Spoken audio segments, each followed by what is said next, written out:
Provincie en werkgevers komen in vakantietijd bij elkaar om te praten over het volle Zeeuwse stroomnet.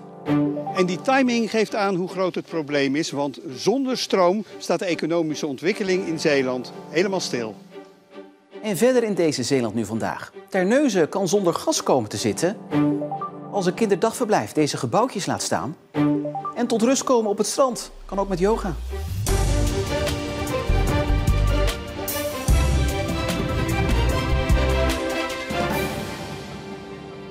Goedenavond.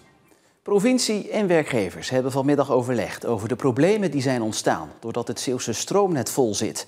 De afgelopen weken melden zich tientallen ongeruste ondernemers bij onder meer VNO-NCW. De werkgeversorganisatie liet eerder al weten dat zij zich zorgen maakt over het vestigingsklimaat in Zeeland en wil met alle betrokkenen om tafel, zoals vanmiddag dus is gebeurd. En dat gesprek vond plaats in Vlissingen. Daar staat voor ons ook verslaggever Marcel de Kranen. Ja, Marcel, hoe urgent zijn die gesprekken nou eigenlijk? Nou, die besprekingen die zijn heel belangrijk, want ja, zonder toegang tot het elektriciteitsnet staat de economische ontwikkeling in Zeeland nagenoeg stil. Het gebeurt ook midden in de zomervakantie, die gesprekken, dus dat geeft wel even aan hoe urgent het allemaal is. Even een kort overzicht waar het over gaat. Het Zeeuwse elektriciteitsnet zit vol. Met die alarmerende mededeling kwam netbeheerder TenneT 4 weken geleden. Daarom komt er een voorlopige stop voor nieuwe bedrijven die willen aansluiten op het elektriciteitsnet. En bestaande bedrijven die een zwaardere aansluiting willen, moeten ook wachten.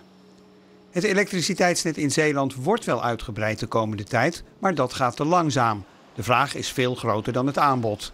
Veel Zeeuwse industriële grootverbruikers willen verduurzamen en daar is stroom voor nodig. Die verduurzaming komt nu dus in de knel. Ja, Marcel, dat is natuurlijk de grote vraag. Hoe moet het verder? Ja, hoe moet het verder? Nou, die vraag leg ik voor aan de provinciebestuurder Johannes de Bad. Meneer de Bad, u bent bij die gesprekken geweest, hè, met VNO-NCW en met Impuls Zeeland. Wat is daarvoor concreets uitgekomen?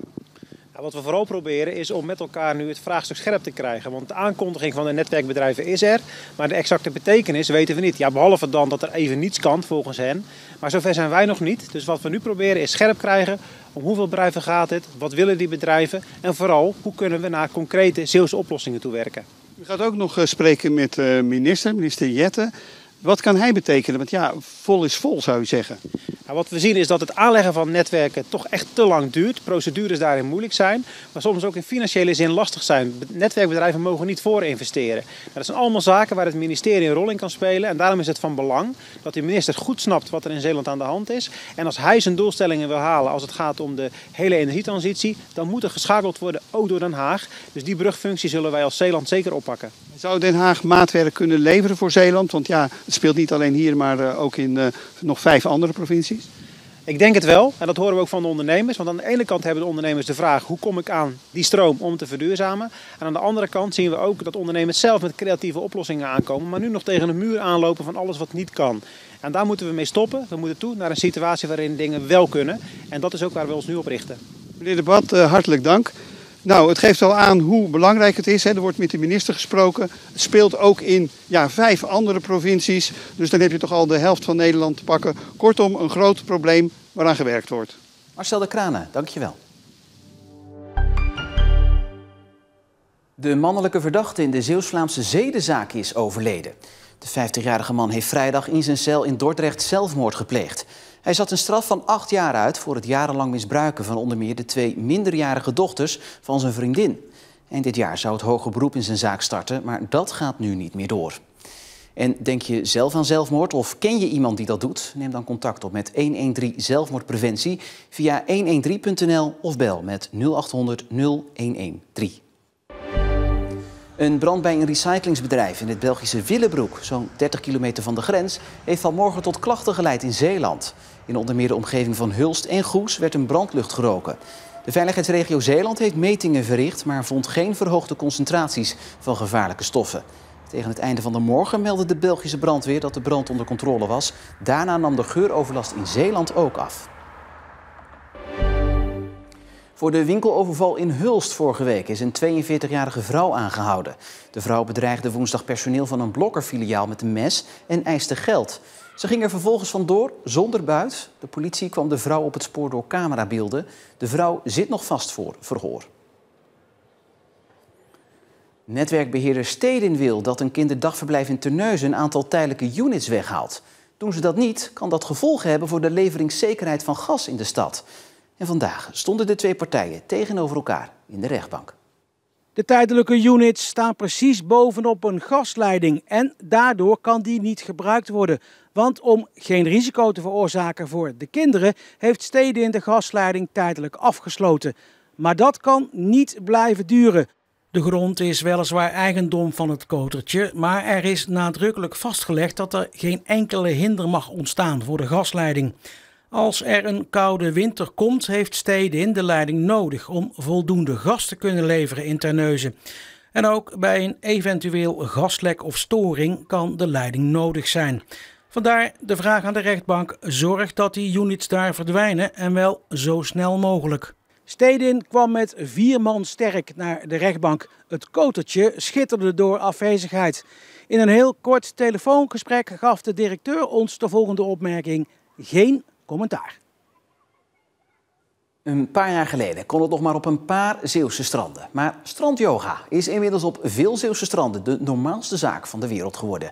Vooral tijdens het vakantieseizoen. Deelnemers en docenten zijn enthousiast over het tot rust komen tussen de elementen zand, water en lucht. En dan leg je je linkerhand onder je rechterhand en je opent je armen.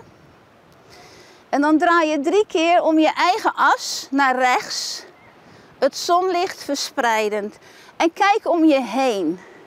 Wees je bewust van waar je bent, jouw plek.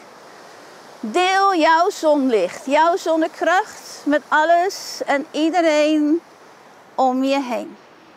Strandyoga in Cadzand-Bad. Een groep volgt een les van Els van Venrooy.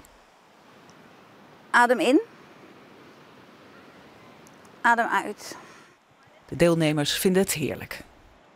Het is toch een extra dimensie, zo in het zand. Wat doet dat? Dan in een zaaltje te liggen. Wat doet dat inderdaad? Het zand en het geluid van de zee? Ja, dat is gewoon een extra iets. Dat is heel mooi, heel ouden. Dat is mooi, hè? Dat je ligt en je hoort dan de zee rollen. Ja. Vind jij het, Lauren? Ik vind het ook heel leuk. Kun je eens vertellen wat je er zo leuk aan vindt? De oefeningen die we doen, vind ik wel leuk. Ik kan me voorstellen dat het nou ook wel een beetje ontspannen voelt, of niet? Ja. Je probeert je schouder op de grond te krijgen.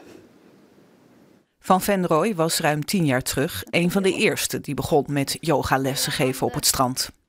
Het was ooit een initiatief van de gemeente Sluis om voor Cadzand een badstatus te krijgen. En daar hoorde dit bij. En toen hebben ze gewoon een aantal mensen gevraagd die hier yoga geven in de streek. Van willen jullie yoga geven? En het is zo leuk om te doen, dus we zijn blijven geven.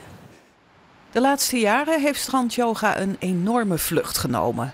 Het kan in de zomer op tientallen plaatsen langs de Zeeuwse kust. En ook veel Duitse toeristen komen erop af. Der Strand ist natürlich noch viel erdender mit dem Wasser und dem Himmel, ja, und dem Sand. Also das halt zu spüren, das erdet einen noch mehr und das gibt mir auch noch mehr Entspannung. Adem diep in en uit. Vul je lichaam op met kracht en vitaliteit. Yoga hier is echt yoga, zegt Van Venrooy.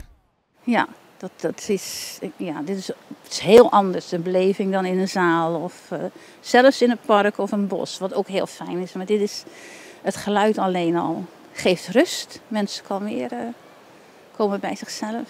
Ja. En dan breng je je handen bij elkaar en je bedankt jezelf voor de moeite die je hebt gedaan om iets voor jezelf te doen. En ik dank jullie. Namaste. Woe!